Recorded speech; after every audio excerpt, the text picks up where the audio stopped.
এই যে আমাদের কচু বাগান থেকে কচু শাক তুলে নিয়ে আসলাম। এই কচু শাক দিয়ে মাছের মাথা দেওয়ানো, পুরো ভিডিওটা দেখো। কচু শাকগুলো কেটে নিছি, এখন কড়াইয়ে বসাই দিব, একটু সেদ্ধ করে নেব হালকা। যে গ্যাস ধরাই দিলাম, এখন কচুটি ঢেলে দিব। কড়াইয়ে ঢেলে দিছি, কড়াইটা হয়ে গেছে ছোটো, আর শাকগুলো তো অনেকই দেখা যাচ্ছে, পরে তো কম হয়ে যাব, সেদ্ধ হইলে পরে জল দিয়ে দিব। এই যে লবণ দিয়ে দিলাম 1 চামচ, ঢেকে দিলাম সেদ্ধ হওয়ার জন্য।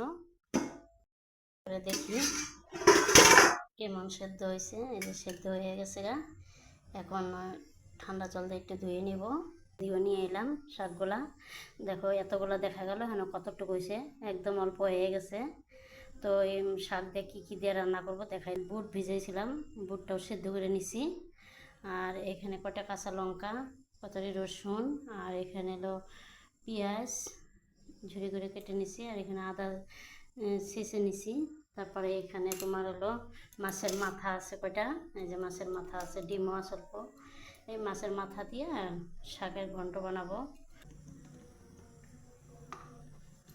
গরম হয়ে গেছে, শুকনো লঙ্কা একটু বেশি করে দিব, তেজপাতা একটু বেশি করে দেবো ফোড়নে। তারপরে এখানে পাঁচফোড়নও দিয়ে দিলাম, এই যে পাঁচফোড়ন। তারপরে কাঁচা লঙ্কা দিয়ে দেবো, গোটা রসুনটি দিয়ে দিব। তারপরে রসুন ছাঁচালোগুলোও দিয়ে দিব, এই যে। তারপরে আদাও দিয়ে দিব, কুচিগুলোও দিয়ে দিব।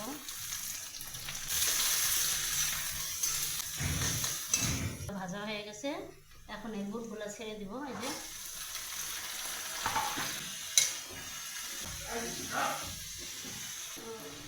হলুদ গুঁড়ো দিয়ে দিলাম, জিরার গুঁড়ো দিয়ে দিলাম। এই যে ভালো করে কষিয়ে নিব, তারপরে শাকগুলো দিয়ে দিব। মশলাগুলো ভালো করে কষিয়ে এখন শাকগুলো দিয়ে দিতে, এখন এখন মাথাগুলো দিয়ে দিব, পুরো ভেঙে দিব।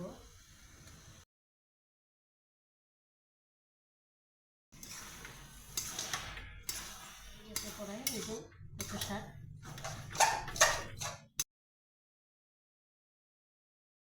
হয়ে গেছে,